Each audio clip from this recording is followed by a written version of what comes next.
Hello, welcome to Coffee with the Candidates. I'm Nancy Winandy of Yankton Thrive, and I have with me Lisa Hagemann today, who is running for the Yankton School Board. As a quick reminder, Election Day, April 12th. Absentee voting starts March 28th, and if you do vote in person, City Hall or Fire Station number 2. Thank you for joining us today. Oh, thank you for having me. So why don't you go ahead and start by telling us a little bit about yourself? All right. Well, my name's Lisa Hagemann. I grew up in Sioux Falls, South Dakota native, and I went to school in Brookings, South Dakota, and met my husband there, and then we moved to Yankton. We always joke saying that we moved to the Banana Belt, because it's the warmest place you can get with the city, and yet still be in the state of South Dakota. So we really like it here, and we've been in town for about 6.5 years now, and we have 2 kids in the school district, and we really enjoy the community here. So can you tell me why you're running for the school board? So with the school board, I decided to run because I started paying attention, just like a lot of people, when the pandemic came about. They were kind of throwing things out, throwing rules out, throwing new ideas at our kids. And it was like, wait a minute, this seems really fast. I'm uncomfortable with this.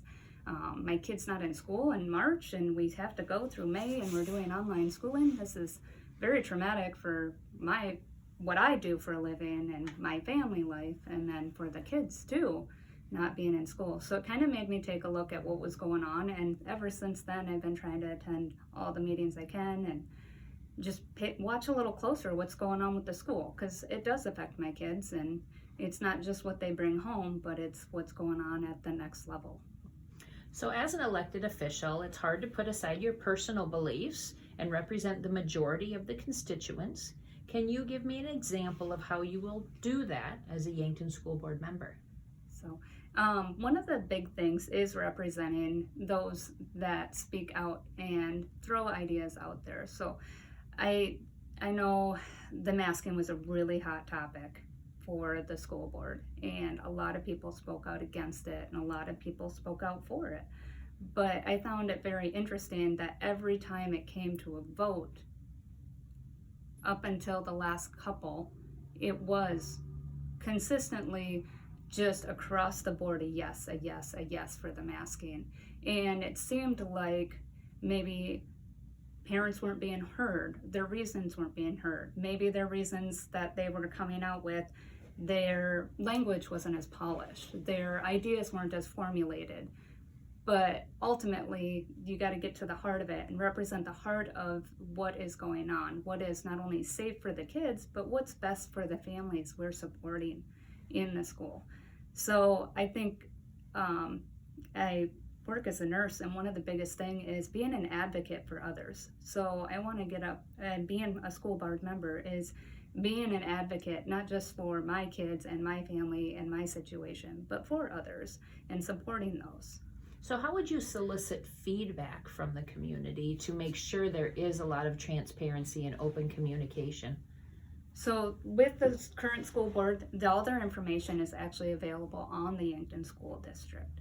And I think that now it's much more aware that you can reach out to the school board members and let them know, whether it be email, whether it be a phone call, a text message. There are ways to contact them. So making sure that, if you have a school board meeting coming up or issues coming up, that, hey, this isn't just a yes, yes, yes type of situation. Making sure that you have talked to people and said, hey, this is coming up. Did you know about this? And even one word to a friend or a colleague will spread the word. Word of mouth really goes much farther than people realize. Yeah, it's interesting. The school board, or actually the school district website, has a wealth of information on there. Agendas are on there, past minutes are on there. You can watch YouTube videos of past meetings. There's lots of information that you can have. So if you weren't available to go to a Monday night meeting, you can still get that information. And then our local media outlets, I think, do a good job, whether it be the P&D or the radio stations, reporting out what's happening at those meetings. But Absolutely. But reaching out to your school board members in advance, whether it's things you agree with or disagree, I agree with you, is very important. What are your priority projects for the Yankton School District? I think one thing we should rehash at the school board level is the pandemic plan. When they came out with their tiers for the pandemic, they came out with like the masking in school, and there's like the no masking, the masking in school, going to going where it's like half a week, so like they try and split the families up was one of their plans, and then have the kids go like 3 days one week and then 2 days the next week. You know what I mean? They're trying to divide it up that way and really evaluating that, because although the pandemic, we like to think that, oh, we're kind of in the clear right now, things feel like it's getting better. I have a very extensive background in science, and this is an RNA virus, which is just a rapidly changing virus. It's not going to go away. So we're going to have years we see it come back, and it's going to be really bad. And we might have years where it's like, now we're at this Omicron variant is what we were, kind of here at this last little hub, I guess, of infection. And it doesn't seem like it's as effective, as serious as it was. Now, so I think to develop that plan, develop that system so that it's a little bit more supportive for the families, because we don't have a large funded daycare in town. We've got a couple small daycares. We have a large number of families in which we have 2 income bringers. So for the families, it's hard. We're leaving these families in situations where they have to decide, do I go to work? Do I stay home with my kids? Or are my kids just responsible enough to stay home by themselves? And it creates a real big dilemma. And we're looking at a big economic thing right now where fuel has gone up suddenly very vastly. So it's not just about school and the school board, it's about taking in the situations of the people that we need to be supporting as well. So if you're proposing that we would do the pandemic plan, how would we solicit information or get input from the community members or parents to put together a good plan?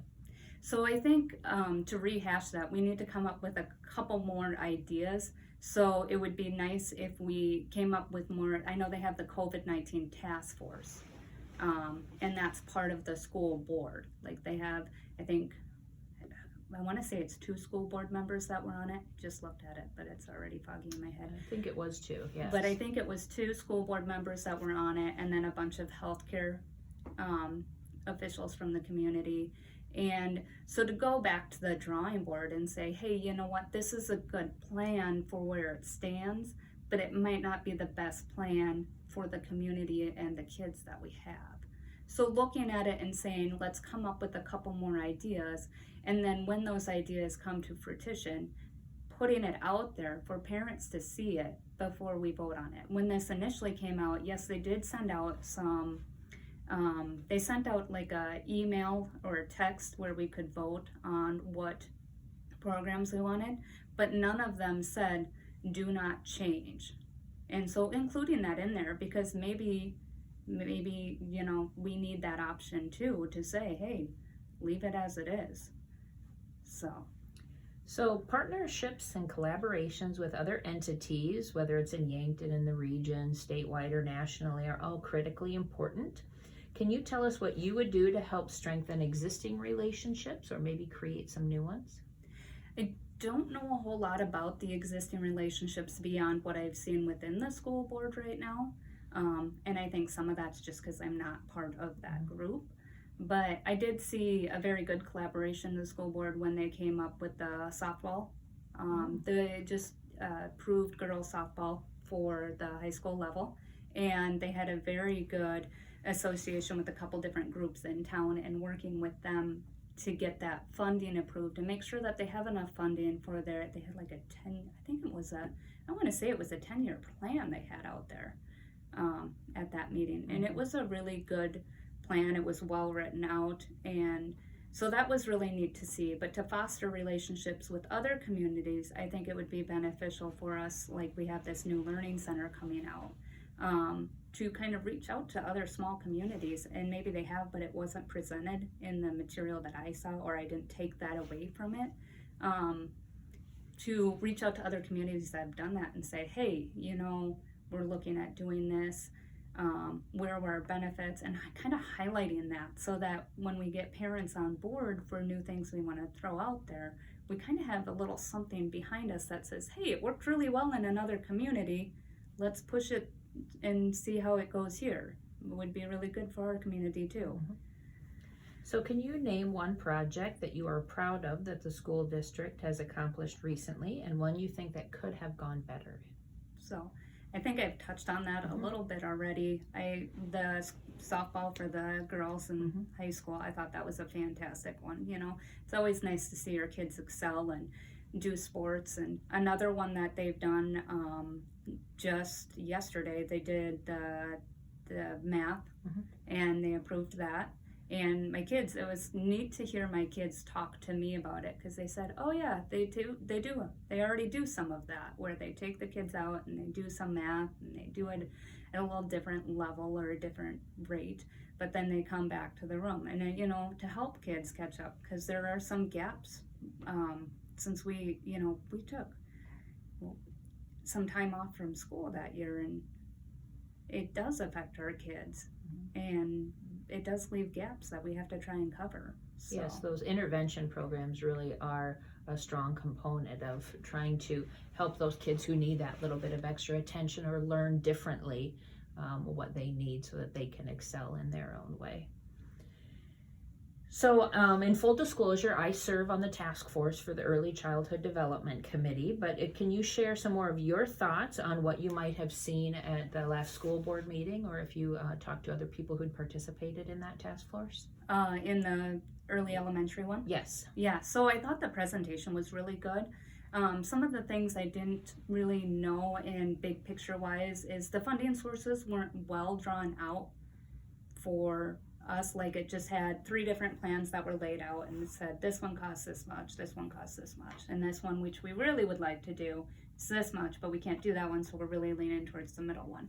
So it'd be nice, I think, for the public to get a better idea where their funding is going, if we could see more of a, okay, we're looking at this kind of time frame with the financials with it. And I think Kathy Greenaway, she kind of touched a little bit about some of those questions, because she was looking at the difference between the 2 higher end, or not higher end, but the more expensive programs. So I'm a numbers person, so for me, when I see numbers, I read a little bit more into it. But I have learned too that just because I'm a numbers person doesn't mean that's how everybody thinks of it. And that's not what everybody's going to take away from it. So there was still a lot of good information in the task force. And I thought it was very interesting, because I had no idea that they were considering selling Webster and Beetle to reorganize all of the elementary schools. Yeah, and I didn't really realize that was even on the forefront of the mind for the school district. So that was not on the forefront of the minds of the school districts. In full disclosure, as we're talking about this, I've mentioned it during other videos. When we came in as task force members, there was no set plan of where we wanted to end up. The consultants that were hired did a lot of information gathering and asking questions to get the people who were there participating in this task force to just share their details or their thoughts on what's important. What do you want to see in a school district? And then they would take and compile those thoughts. And then we'd come back to the next meeting. Okay, this is what the majority of this group felt. They like the integration of kids with disabilities into grade appropriate classrooms. They talked about having maker spaces or appropriate spaces for the kids to learn in the ways that they do now, for media centers, which look different than libraries. And so it just evolved over the course of time.